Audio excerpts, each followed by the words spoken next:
नमस्कार। स्वागत है आप सभी का हमारे YouTube channel school of teaching and learning में।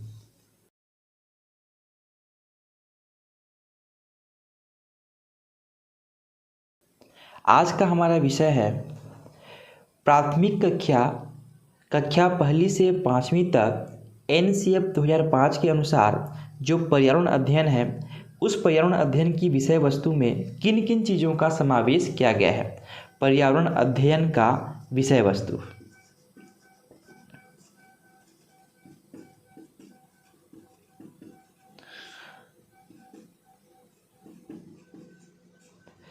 तो NCF 2005 कक्षा 1 और 2 के लिए पर्यावरण अध्ययन की पुस्तक की अनुशंसा नहीं करती।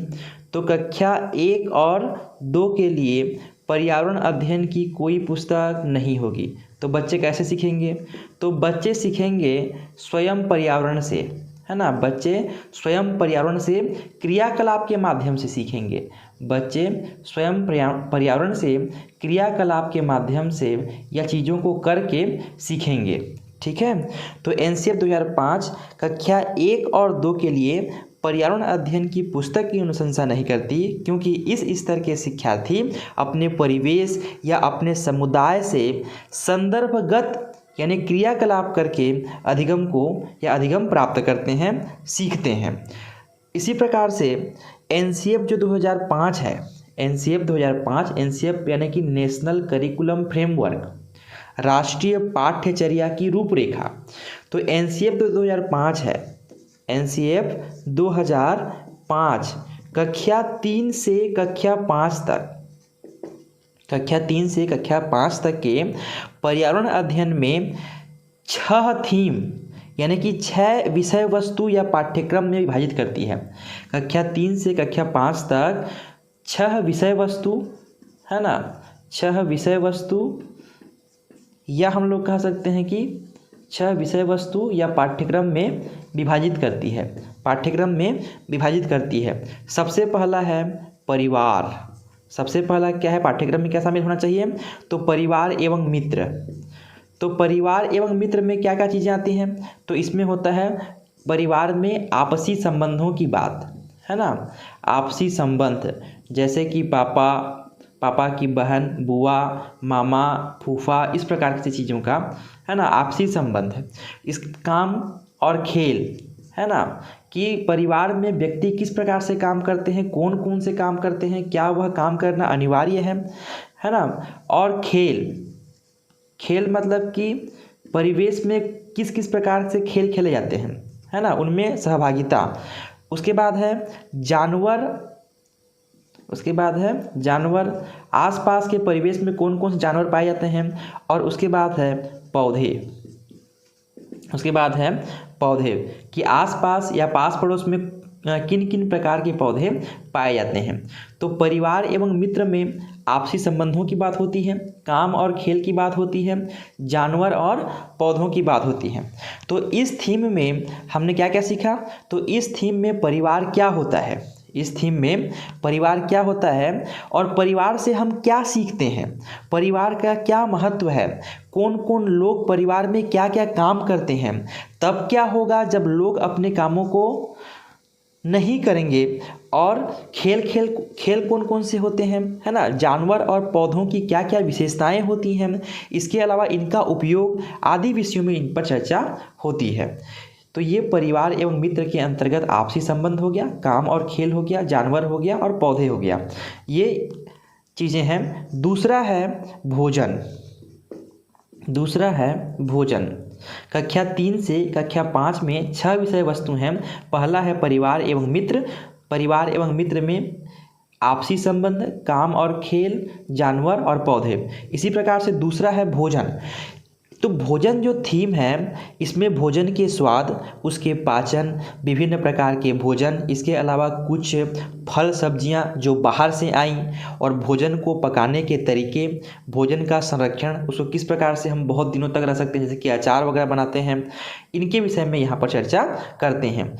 इसके बाद है जो तीसरा है पानी या जल। पानी या जल, तो इस थीम के अंतर्गत पानी के महत्व, पानी की कमी और प्रदूषण से होने वाली समस्या और पानी के स्रोत और पानी या जल का संरक्षण, जल जनित रोग, इसके विषय में चर्चा की जाती है। इसके बाद है जो चौथा है वो है आवास। आवास का मतलब होता है हम जहाँ रहते हैं। इस थीम के अंतर्गत विभिन्न क्षेत्रों के आवास, लोगों के रहन सहन, उनका पहनावा, प्राकृतिक आपदा और मानव निर्मित आपदा, इनसे उत्पन्न समस्याओं पर भी इसमें चर्चा होती है। अगला जो पांचवा थीम है वह है यात्रा। यात्रा यानी कि हम एक जगह से दूसरी जगह पर जाते हैं, यात्रा करते हैं। तो इस थीम के अंतर्गत विभिन्न जो यात्री के अनुभव होते हैं, है ना, उनसे हम क्या सीखते हैं, उनके अनुभवों को और पुरानी ऐतिहासिक इमारतों के डिजाइन को, इसके अलावा धातुओं के प्रयोग आदि पर चर्चा किया जाता है। अब लास्ट जो विषय वस्तु है जो कक्षा 3 से कक्षा 5 तक के पाठ्यक्रम में शामिल किया जाता है वह है कि हम चीज़ें कैसे सीखते हैं। हम चीज़ें कैसे सीखते हैं। चीज़ें कैसे सीखते हैं। इस थीम के अंतर्गत अलग अलग प्रकार की अवधारणाएं, है ना, और उनकी तकनीक, उनकी प्रक्रियाएं, उनके प्रयोगों आदि के बारे में चर्चा किया जाता है। तो ये जो थीम है, इस थीम के साथ साथ NCF 2005, है ना, पर्यावरण विषय वस्तु की विशेषताओं की भी संतुष्टि करता है। ठीक है, तो इस प्रकार से हमने देखा कि कक्षा पहली और दूसरी के लिए पर्यावरण अध्ययन की किसी भी प्रकार की पाठ्य पुस्तक का उपयोग नहीं करते। इसमें जो बच्चे होते हैं वो स्वयं क्रियाकलाप में करके पर्यावरण में सीखते हैं। जबकि NCF 2005 क्या करता है, कक्षा 3 से 5वीं के लिए यह 6 थीम प्रोवाइड करता है। उनके पाठ्य पुस्तक में इन 6 थीमों के उल्लेख के आधार पर विषय वस्तु का समावेश किया जाता है। अगला टॉपिक है हमारा शिक्षण के सिद्धांत। शिक्षण के सिद्धांत।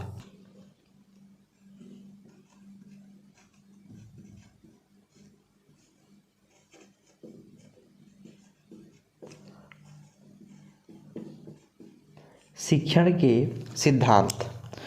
तो शिक्षण के सिद्धांत में शिक्षण के प्रमुख सिद्धांत कुछ इस प्रकार से होते हैं।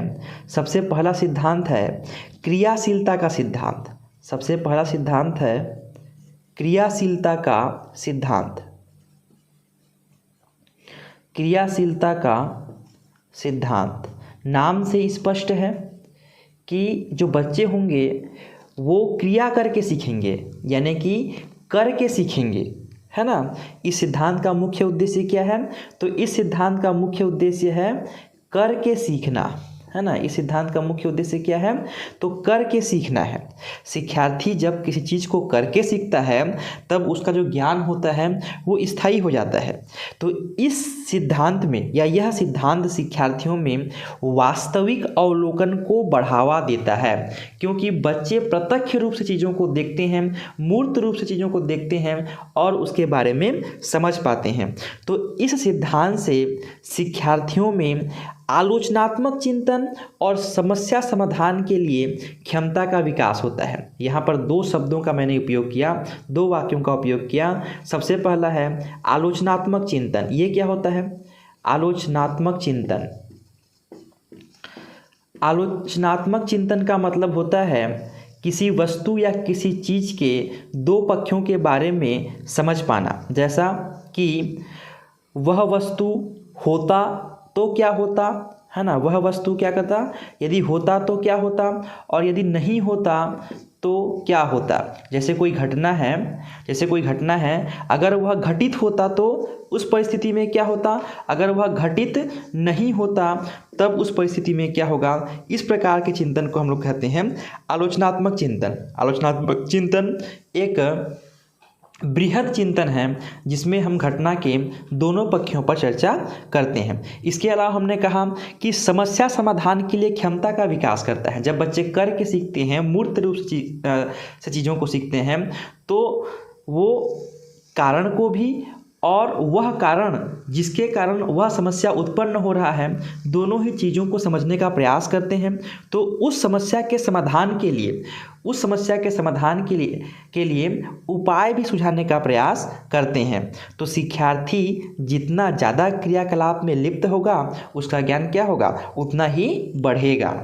तो शिक्षार्थियों को कई तरह की गतिविधियों के लिए हमें प्रेरित करना चाहिए, जैसे कि पौधे के विषय में जानकारी देना है या उसके भागों के बारे में बताना है। तब उसे कहा जाता है कि वह ज़्यादा से ज़्यादा पौधों और उसके भागों को देखे, उनका अवलोकन करे, उनका प्रेक्षण करें। तो इस प्रकार से हमने देखा कि क्रियाशीलता के सिद्धांत में बच्चे कैसे सीखते हैं, तो करके सीखते हैं। इनमें आलोचनात्मक चिंतन का विकास होता है और है ना, करके सीखने से समस्या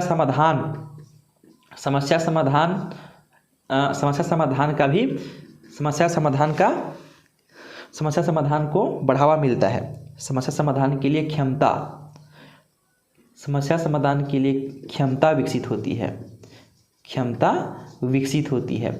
समस्या समाधान के लिए क्षमता विकसित होती है।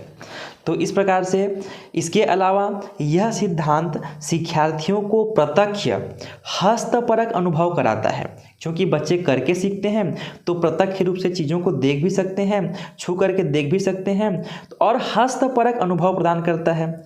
तो इससे अधिगम क्या होता है, तो सक्रिय होता है, एक्टिव अधिगम होता है, सार्थक होता है ना। अधिगम का अर्थ होता है सार्थक होता है। इससे जो है ना शिक्षार्थी में स्वयं सीखने और स्व अध्याय और अवलोकन कौशल का भी विकास होता है, क्योंकि बच्चे स्वयं चीज़ों को करके सीखते हैं। इसीलिए बच्चे क्या करते हैं, स्वयं सीखते हैं, स्वयं करके सीखते हैं, स्व अध्याय से सीखते हैं। अवलोकन कौशल का विकास होता है, वो स्वयं किसी चीज़ को अवलोकन करते हैं, प्रेक्षण करते हैं। इस प्रकार से बच्चे जब करके सीखते हैं तो उनका जो ज्ञान होता है वो स्थायी होता है। वो ज्ञान कैसा होता है, स्थायी होता है। दूसरा है रुचि का सिद्धांत।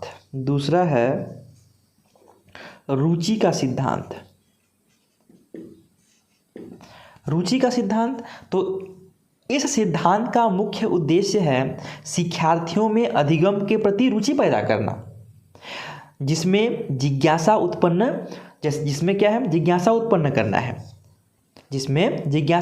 करना है। अतः पर्यावरण विषय वस्तु ऐसी होनी चाहिए जिससे शिक्षार्थियों में रुचि उत्पन्न हो सके। इसमें हम लोग किस्से कहानियों का, कविताओं का, पहेलियों का, है ना, पर्यावरण अध्ययन में हम लोग शामिल करते हैं, जिससे क्या होता है, पर्यावरण अध्ययन का उद्देश्य भी और विषय वस्तु को रोचक बनाता है।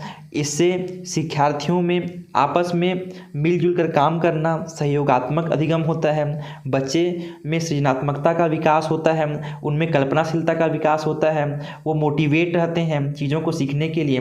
तो किसी विषय को सीखने के लिए रुचि का सिद्धांत कार्य करता है कि अगर उस विषय वस्तु में वह रुचि लेता है तो चीज़ों को अधिक से अधिक सीख सकता है, ऑब्जर्व कर सकता है।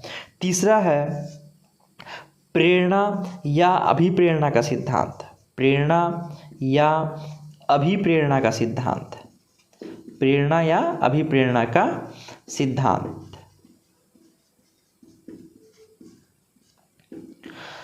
तो प्रेरणा या अभिप्रेरणा, अंग्रेजी में इसको बोलते हैं मोटिवेशन।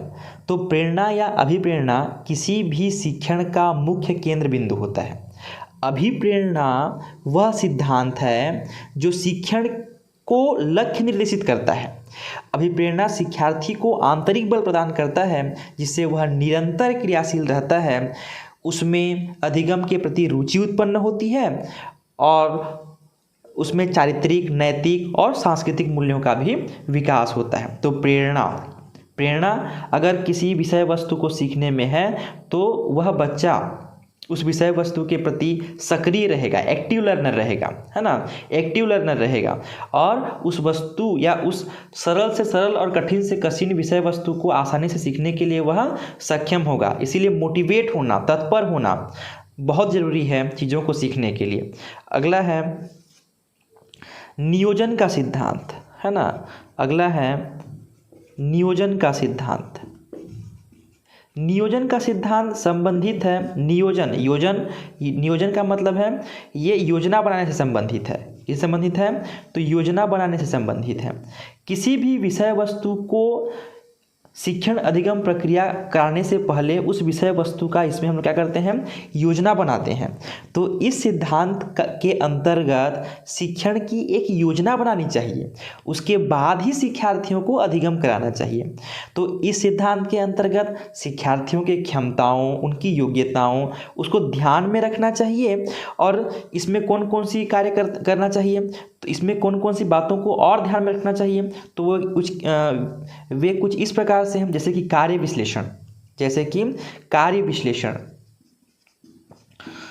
का विश्लेषण, इसके बाद जो भी विषय वस्तु हो वो सही ढंग से हो, विश्लेषित हो, है ना। उसके बाद शिक्षण के उद्देश्यों की पहचान होनी चाहिए। जिस विषय वस्तु को हमें पढ़ाना है ना, उस विषय वस्तु के उद्देश्य पूर्व निर्धारित हों कि हमें एक कालखंड में किन किन चीज़ों पर बात करनी है। उसके बाद अधिगम उद्देश्यों का निर्धारण हो, अधिगम के उद्देश्य निर्धारित कर लिए जाएं अधिगम कार्य कराने से पूर्व। अधिगम के जो उद्देश्य हैं वो निर्धारित किए जाने चाहिए। तो अगला है निश्चित उद्देश्यों का सिद्धांत। है ना, निश्चित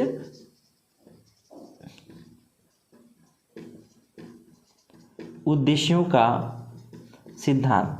नाम से ही स्पष्ट है, एक शिक्षक अथवा अध्यापक अपने कक्षा में किसी कालखंड को लेने से पूर्व अपने शिक्षण के बिंदुओं को लेकर के पाठ योजना बनाता है।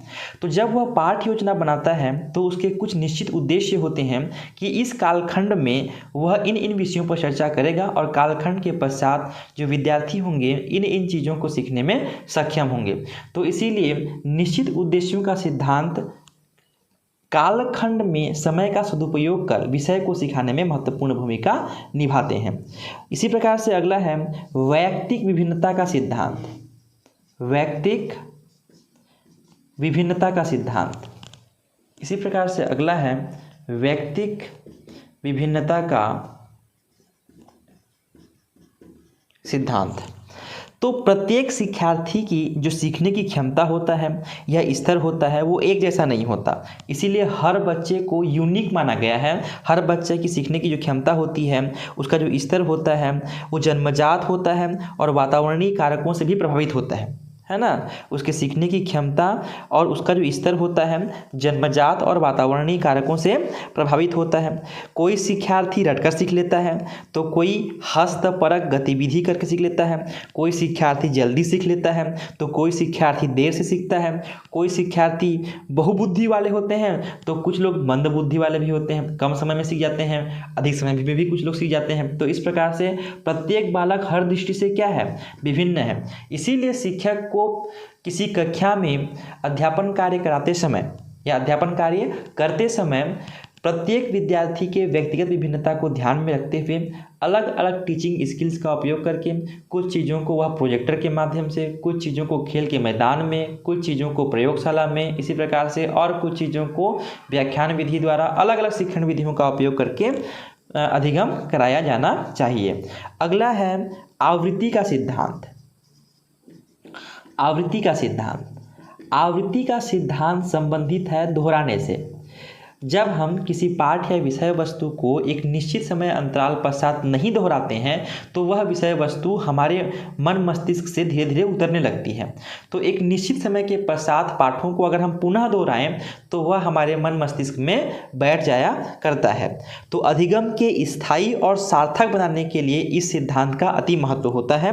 विषय वस्तु के एक निश्चित अंतराल पर आवृत्ति होने से शिक्षार्थी उसके संपर्क में रहता है और उसका जो ज्ञान होता है वह बढ़ता है।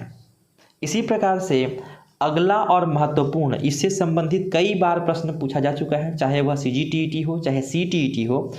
अगला है लोकतांत्रिक या प्रजातांत्रिक मूल्यों का सिद्धांत।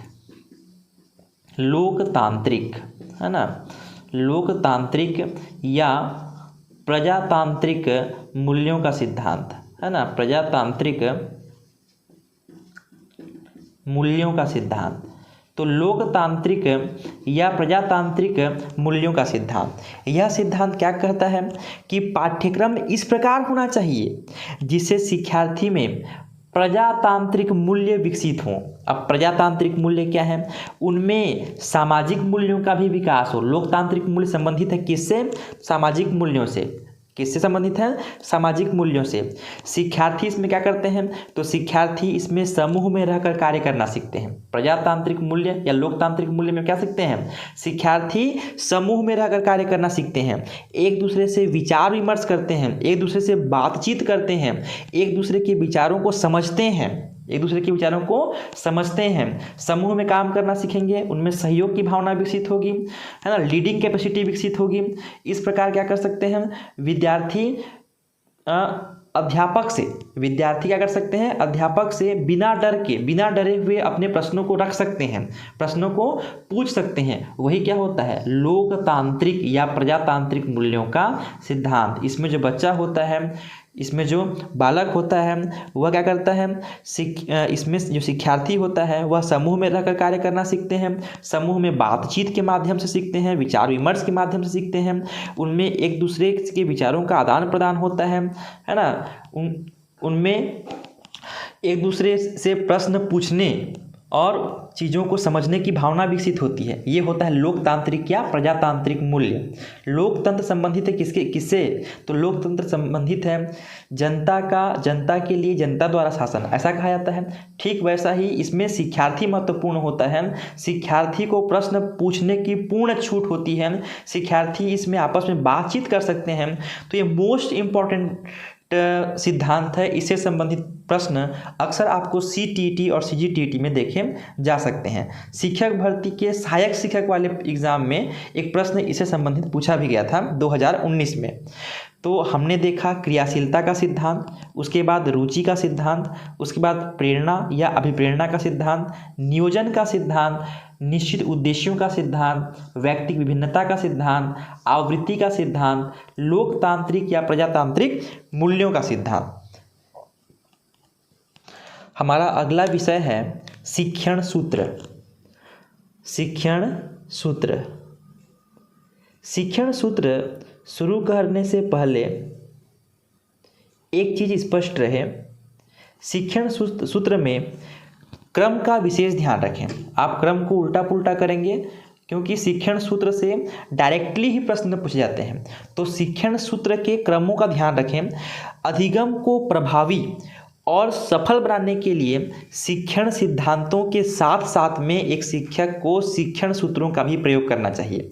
तो शिक्षण सूत्र कौन कौन से हैं? सबसे पहला शिक्षण सूत्र है ज्ञात से अज्ञात की ओर। ज्ञात से अज्ञात की ओर, नाम से स्पष्ट है। ज्ञात मतलब सबसे पहले उन चीज़ों को बताना चाहिए जिसके बारे में विद्यार्थी को पूर्व से ज्ञात है, फिर उन चीज़ों को बता करके जो पूर्व से उसे ज्ञात है, जो नहीं पता है, जो अज्ञात है, उन चीज़ों की ओर लेकर के जाना है। तो इसमें शिक्षार्थियों को अधिगम कराने से पूर्व उस विषय वस्तु से संबंधित क्या करना है? पूर्व ज्ञान जो शिक्षार्थी जानता है, माने पाठ के आरंभ से करना है। शिक्षार्थी को अधिगम कराने से पूर्व उस विषय वस्तु से संबंधित पूर्व ज्ञान जो शिक्षार्थी जानता है से पाठ का आरंभ कराना है। पूर्व ज्ञान को आधार बना करके शिक्षार्थी को नवीन ज्ञान प्रदान करना है, जिसे वह नहीं जानता। तो पूर्व ज्ञान को हमें आधार बनाना है और नवीन ज्ञान प्रदान करना है जिसे वह नहीं जान रहा है। जैसे कि एग्जाम्पल के लिए,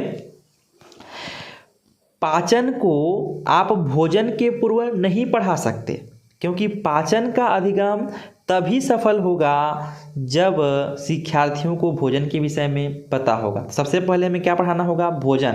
तब हम भोजन पढ़ाने के बाद ही भोजन के पाचन के विषय में पढ़ा सकते हैं। तो एग्जाम्पल के रूप में सबसे पहले हमें भोजन के बारे में विद्यार्थियों को पता होगा, तो इसके बारे में पहले बात करना है।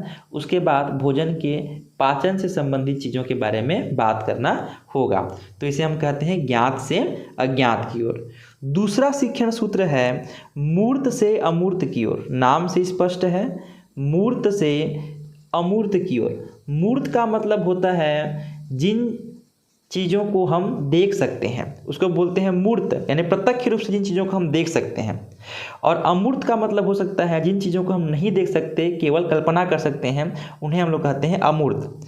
तो शिक्षार्थियों को आरंभ में ऐसी बातों का ज्ञान कराना चाहिए जिसे वे छू सकें, देख सकें, है ना। उसके बाद उनको कल्पनाशीलता या अमूर्त का ज्ञान कराना चाहिए। उसके बाद क्या करना चाहिए? कल्पनाशीलता या अमूर्त का ज्ञान कराना चाहिए। जैसे उदाहरण के लिए शिक्षार्थियों को एक उड़ने वाला पक्षी या एक घोड़ा दिखाया गया। जैसे मान लो कोई शिक्षार्थी है तो शिक्षार्थियों को हम लोग उड़ने वाला पक्षी दिखाते हैं और एक घोड़ा दिखाते हैं। उसके बाद हम उनसे कहते हैं कि वे सोचें कि उड़ने वाला घोड़ा कैसा होगा। तब वे क्या कल्पना करेंगे कि उड़ने वाले घोड़े के भी क्या होगा? पंख होगा, तभी वह उड़ पाएगा।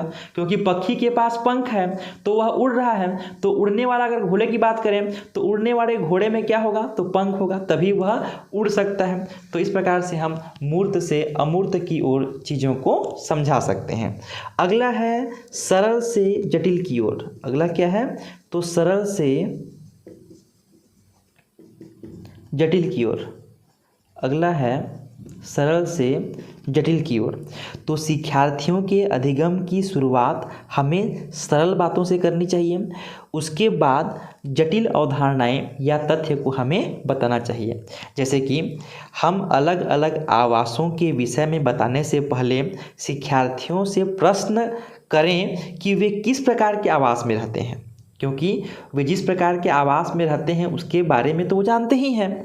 उसके बाद उन्हें बताना चाहिए कि विभिन्न क्षेत्रों के आवास में क्या क्या भिन्नताएं होती हैं, और भिन्नताएं तो हैं लेकिन इन भिन्नताओं के कारण भी क्यों हैं, तो उन चीज़ों को भी हम बता सकते हैं। सबसे पहले हमें उनके खुद के आवास पर चर्चा करनी है, उसके बाद अलग अलग क्षेत्रों के आवासों पर चर्चा करते हुए बात को आगे बढ़ाना है। अगला है पूर्ण से अंश की ओर। पूर्ण से अंश की ओर। पूर्ण से अंश की ओर, इसे हम कुछ इस प्रकार से समझ सकते हैं जैसे कि किसी पाठ को आरंभ करने से पूर्व हम उसके सारांश पर बात करते हैं, है ना। हम उसके सारांश पर बात करते हैं। जैसे अधिगम कराए जाने से पहले पाठ का सारांश प्रस्तुत करना चाहिए, उसके बाद ही तो हम उसके अंशों की बात करते हैं ना।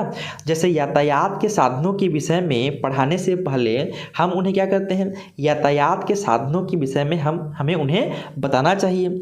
उसके उपरांत ही एक एक यातायात के साधनों के फ़ायदे और नुकसान के बारे में उन्हें बताना चाहिए। तो सबसे पहले हमने क्या कर दिया? सबसे पहले हम यातायात के साधनों के विषय में बताया, फिर एक एक यातायात के साधन के बारे में बताते गए। तो पूर्ण से अंश की ओर, है ना। अब अगला है विशिष्ट से सामान्य की ओर। ये महत्वपूर्ण है, विशिष्ट से सामान्य की ओर। विशिष्ट से सामान्य की ओर। ये शिक्षण सूत्र आप हिंदी में भी, अंग्रेजी में भी, इसके अलावा पर्यावरण में, तीनों में सेम टू सेम पढ़ेंगे। अगर आप एक जगह इन शिक्षण सूत्रों को समझ जाते हैं तो आपको समझने में कोई परेशानी नहीं होगी। ध्यान रखेंगे शिक्षण सूत्र के जो क्रम होते हैं, जैसे कि ज्ञात से अज्ञात की ओर, इसको आप अज्ञात से ज्ञात की ओर करेंगे तो आपका मिस्टेक हो जाएगा, ठीक है। तो शिक्षण सूत्रों के क्रम को याद रखेंगे। विशिष्ट से सामान्य की ओर। विशिष्ट का हमेशा याद रखेंगे, विशिष्ट संबंधित है उदाहरण से, और विशिष्ट संबंधित किससे है? उदाहरण से।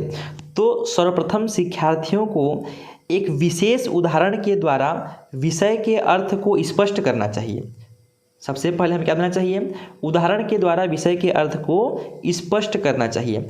उसके उपरांत ही हमें अन्य उदाहरण देते हुए विषय का सामान्यीकरण करना चाहिए, है ना। पहले उदाहरण देना चाहिए, फिर और उदाहरण करते हुए विषय को हमें सामान्यीकरण करना चाहिए, सरलीकरण करना चाहिए। इसी प्रकार से अगला है इसका एग्जाम्पल के रूप में हम इस प्रकार से इसको समझ सकते हैं, शिक्षार्थियों को यह बताना चाहिए कि भोजन हमारे लिए क्यों आवश्यक है। उसके बाद अन्य उदाहरणों के द्वारा यह स्पष्ट करना चाहिए कि अन्य जीवों को भोजन की आवश्यकता क्यों होती है। अंत में सामान्यीकरण प्रस्तुत करना चाहिए कि सभी जीवों को भोजन की आवश्यकता होती है। सामान्यीकरण मतलब कि एक नियम बना दिए उसको, है ना, एक नियम बना दिए कि सभी जीवों को किस प्रकार से भोजन की आवश्यकता होती है। तो सबसे पहले हमने क्या देखा कि सबसे पहले हमने यह बताया कि भोजन हमारे लिए क्यों आवश्यक है। उसके बाद हमने क्या देखा, दूसरे उदाहरण और दिया और उसमें हमने स्पष्ट किया कि अन्य जीवों को भोजन की आवश्यकता क्यों होती है। और अंत में हमने कह दिया कि सभी जीव, हमने सामान्यीकृत कर दिया कि सभी जीवों को भोजन की आवश्यकता होती है। तो इस प्रकार से हम विशिष्ट से सामान्य की ओर सबसे पहले एक उदाहरण के थ्रू चीज़ों को समझाएं, उसके बाद चीज़ों को और स्पष्ट करते हुए उससे संबंधित और उदाहरण दें और अंत में एक नियम या उसको हम लोग क्या कर दें, सामान्यीकृत कर दें कि ऐसा सब में क्यों होता है। ठीक है, अब है विश्लेषण से संश्लेषण की ओर। विश्लेषण से संश्लेषण की ओर। तो विश्लेषण किसे कहते हैं? विश्लेषण का मतलब होता है खंड खंड में विभक्त करना। विश्लेषण का अर्थ होता है खंड खंड में बांटना, खंड खंड में बांटना। और संश्लेषण का अर्थ होता है खंड खंडों को पुनः से जोड़ना, है ना, खंडों को या भागों को, है ना, खंडों को, है ना, जोड़ना, खंडों को जोड़ना। तो इसको हम इस प्रकार से समझ सकते हैं, पढ़ाई जाने वाली जो विषय वस्तु है, उसके जो तथ्य हैं, उसके विषय को व्यापक जानकारी हमें देनी चाहिए और उसके उपरांत क्या करनी चाहिए, उन तथ्यों को संयोजित करके संश्लेषित करना चाहिए। यानी कि किस विषय वस्तु पर व्यापक रूप से चर्चा करके उसका सारांश हमें उसका प्रस्तुत करना चाहिए। किसी विषय वस्तु का व्यापक रूप से हमें पहले चर्चा करनी चाहिए, उसके उपरांत उसका सारांश हमें प्रस्तुत करना चाहिए। जैसे उदाहरण के लिए जंगलों के कटाई होने वाले नुकसान के विषय में व्यापक रूप से चर्चा करके यह सारांश प्रस्तुत किया जा सकता है कि जंगल पर्यावरण में संतुलन बनाए रखने के लिए क्यों आवश्यक है। सबसे पहले हम बता देते हैं कि जंगलों के दोहन यानी कि कटाई से क्या नुकसान है। उसके बाद व्यापक रूप से उसको चर्चा करते हैं, चर्चा करने के बाद हम सारांश प्रस्तुत कर देते हैं। इसको यूँ भी समझ सकते हैं, इस प्रकार से भी समझ सकते हैं कि सबसे पहले हमें किसी भी विषय वस्तु को खंड खंड में बांटना चाहिए, खंड खंड में अलग अलग भागों में बांटना चाहिए और अंत में उस विषय वस्तु को जोड़कर उसका सारांश प्रस्तुत करना चाहिए, है ना। तो इस प्रकार समझ सकते हैं। सातवां है अनुभव से तर्क की ओर। अनुभव से तर्क की ओर, नाम से स्पष्ट है। सबसे पहले हम उन चीज़ों पर बात करेंगे जो विद्यार्थी अपने अनुभव के द्वारा पूर्व से ही जान रहे हों, फिर उन अनुभवों को जोड़ते हुए, है ना, उन अनुभवों को रिलेट करते हुए, संबंधित करते हुए हमें तर्क की ओर चलना है। जैसे कि शिक्षार्थी अपने आसपास के वातावरण का अवलोकन करते हैं और अवलोकन से उनके अनुभव जुड़े होते हैं और इन अनुभवों के उनके अपने अपने तर्क भी होते हैं कि ये होता है तो इसलिए होता है, ये नहीं होता तो इसलिए नहीं होता। जैसे कि कोई बालक है, यह कहता है कि हल्दी लगाने से उसकी चोट ठीक हो जाती है, वहीं दूसरा बालक है, यह कहता है कि लौंग से उसके दांत का दर्द ठीक हो जाता है और दवाई की ज़रूरत नहीं पड़ती। तो दोनों का तर्क है कि वे बिना दवाई खाए सही हो जाते हैं। तो उनको यह बताना चाहिए या यह बताया जा सकता है कि कुछ मसालों को दवाई के रूप में भी प्रयोग किया जा सकता है। तो बच्चों का अनुभव उसे संसार से जोड़ने, विचार विमर्श करने और सीखने की प्रक्रिया को उनके आगे बढ़ाता है। अगला है प्रत्यक्ष से अप्रत्यक्ष की ओर।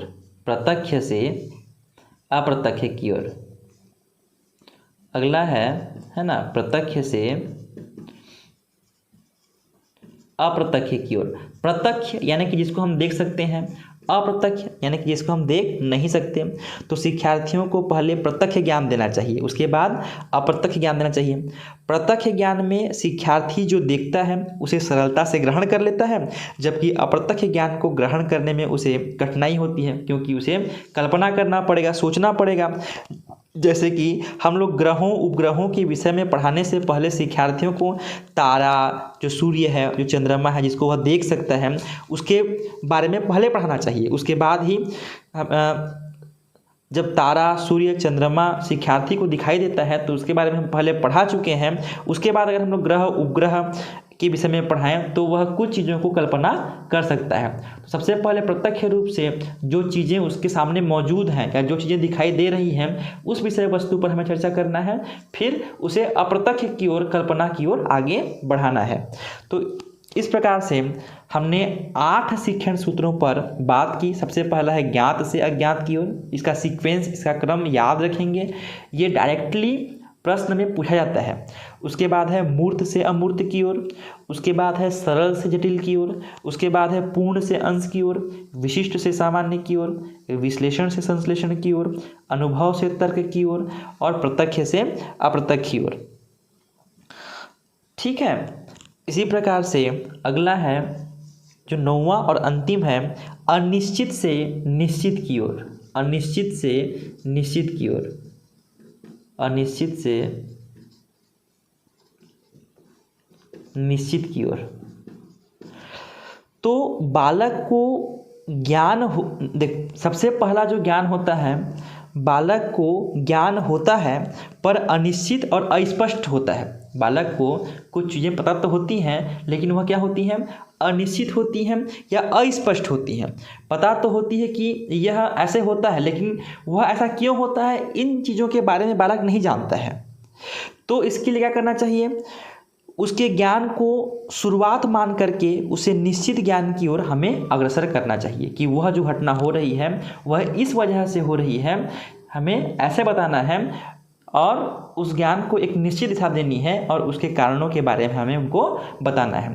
तो सबसे पहले बालक क्या करते हैं, बालकों के मन में जो चीज़ें चल रही होती हैं वो अनिश्चित होती हैं, वो अस्पष्ट होती हैं। जैसे वातावरण में कोई घटनाएं घटती हैं, बालक उन घटनाओं पर सही विचार तो नहीं कर पाता, लेकिन घटनाएं तो घट रही हैं, वह अस्पष्ट होती हैं, उसके मस्तिष्क में अस्पष्ट होती हैं। लेकिन जब वह स्कूल जाता है या अपने सहपाठी से, अपने पिताजी से, अपने माताजी से पूछता है तो वह उसके कारण के बारे में पता लगाता है, तो वह ज्ञान क्या हो जाता है, निश्चित हो जाता है। तो हमें अनिश्चित से निश्चित की ओर शिक्षण सूत्र का प्रयोग करके भी शिक्षण अधिगम प्रक्रिया को सफल बनाया जा सकता है।